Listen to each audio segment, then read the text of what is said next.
রাধে রাধে, শুভ সকাল। তোমরা সবাই কেমন আছো? আমরা তো সবাই ভালোই আছি, আর আশা করি তোমরা সবাই ভালোই আছো। সকালবেলার বাসি কাজ করে তারপরে তো আমি চলে আসছি বিছানাটা গুছাতে। আমি দুটো করে পাদনি পেতে রাখি। তো যখন ঘুম থেকে উঠে নিচে যাচ্ছিলাম বিছানাটা ছেড়ে, তো বালিশের ওয়ারগুলো খুলে নিয়ে চলে গিয়েছিলাম। একবারে সার্পো দিয়ে দিয়েছি, আর যেটা নিচে ছিল ওটা ভালো করে আবার গুছিয়ে নিচ্ছি। বালিশের কভারগুলোও পরিয়ে দিচ্ছি, পরিয়ে দিয়ে তারপরে চলে আসলাম ছাদে। ছাদে কাপড় চোপড়গুলো মিলে দেবো, কারণ আজকে অনেক কিছু কাচাকাচি করেছি।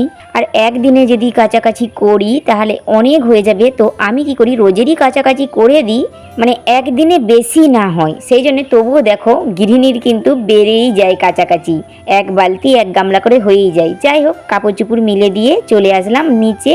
মাথাটা আঁচড়িয়ে রেডি হয়ে এই যে ছোট্ট পুতুল সোনাকে নিয়ে আমি আদর করছি। তো দেখলাম ও ঘুমাবে, তো ওকে ঘুম করানোর চেষ্টা করছি। মনে হচ্ছে কি যে ও ঘুমাবে বলে, আমার তো মনে হচ্ছে বাচ্চা ঘুমাবে না, বাচ্চার মা ঘুমিয়ে যাবে। তারপরে তো না, দেখলাম যে ঘুমিয়ে যাবে। চলো একটু দোলাই নিয়ে যে বসি। তারপরে চলে গেলাম ব্যালকনিকে, দোলাই নিয়ে বসেছি।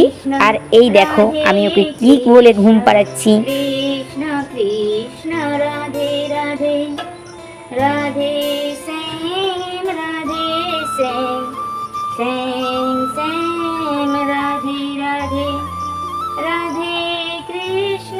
আর আমার ছোট্ট পুতুল সোনা আমার মুখে রাধা নাম শুনতে শুনতে ঘুমিয়েই গেল।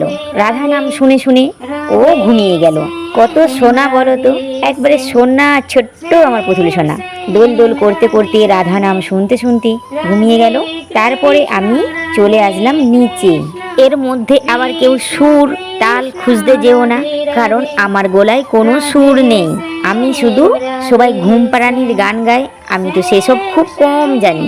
আমি যেটা জানি সেটাই করে ঘুম পাড়াচ্ছি। নিচে আসার পর আজকে জানো তো আর কোনো মুড়ি খাওয়ার জন্য জোগাড় করতে হয়নি। তো সেই জন্যেই ওকে নিয়ে অনেকখানাই বসেছিলাম, দোল দোল করছিলাম। কারণ আগের দিন সন্ধেবেলা কেউ আমরা খাওয়া দাওয়া করিনি, সেই জন্যে সব তরকারিপাতি রয়ে গিয়েছিল। তো সেসব দিয়েই আমরা সবাই মিলেই মুড়িটা খেয়ে নেবো। তো সেই জন্যে আর তাড়াহুড়ো কিছু করিনি। যাই হোক, খাওয়া দাওয়ার করার পর বাসন কুসনগুলোও ধুয়ে নিচ্ছি। ধুয়ে তারপরে চলে আসছি রান্না করতে। আর জানো তো আজকে বেশি কিছুই রান্না করিনি, একটা তরকারি রান্না করেছি ভোটের রেজাল্ট দেখার জন্যে, শুধু সোয়াবিনের তরকারি আর ভাত। তারপরে রান্নাটা করে গ্যাসটা বন্ধ করে দিয়ে কোড়া তিকতে না তরকারিটা নামিয়ে রেখে দিয়ে চলে গেলাম আমার ছোট্ট পুত্রসোনাকে নিয়ে খেলনা করতে, মস্তি করতে। আর ওকে নিয়ে দেখো আমি কেমন মস্তি করছি, এত আনন্দ করছি, নাচছি। কেন জানো তো, আজকে গৃহিণীর কাছ থেকে একটু ফাঁকি দিলাম। কেন দিলাম সেটাই বলছি। কারণ দেখো আমরা সকলেই সবাই আমরা ভোট দিয়ে এসেছি। শুধু গৃহিণী বলে যে ভোটের রেজাল্ট দেখবো না, তাই তো হয় না, তাই না? আমাদেরও অধিকার আছে যেমন ভোট দেওয়ার, তেমন আমাদেরও অধিকারও আছে ভোটের রেজাল্ট দেখার। জানো তো আগের দিন টেনশনে ঘুমই হয়নি যে কি হবে। এইটা মানে খবরটা দেখতে দেখতে অনেকটাই বেলা হয়ে গিয়েছিল। তারপরে তো আমার পতিদেবও ঘরকে আসছিল না খাওয়ার জন্যে। অনেকটা বেলা হয়ে যাওয়ার পর আমার পতিদেব আসলো, তারপরে খাবার দাবার নিয়ে হল ঘরে যাচ্ছি সবাই মিলে খাওয়া দাওয়া করবো বলে একসঙ্গে। তরকারি তো একটাই হয়েছিল, চিপস ভাজা করা হয়েছে, তারপরে রায়তা করা হয়েছে, কারণ আমার মেয়ে ওইসব না দিয়ে খাবে না। খাওয়া দাওয়ার করার পর এটা আমি কি করছি বলো তো, ছাদেই এসেছি, কারণ আমার পেছনেটা দেখো রাম পতাকা উড়ছে। তো সেটাই আমি দেখিয়ে সব মজা করছি যে তোমরাও হোলি খেলো, আজ আমাদের রং খেলার দিন।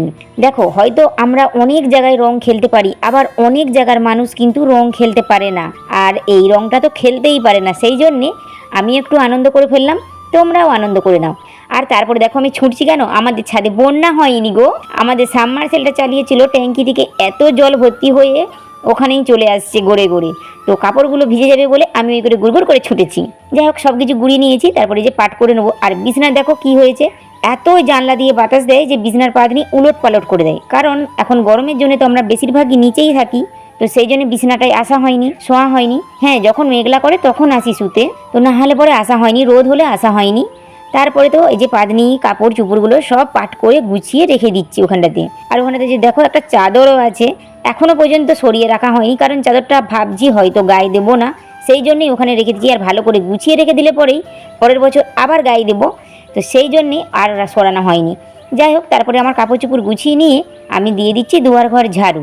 ঝাড়ুটা দেওয়ার পরে খুবই তো আনন্দ করছি, আর আনন্দ করব, আর তোমরাও আনন্দ করো।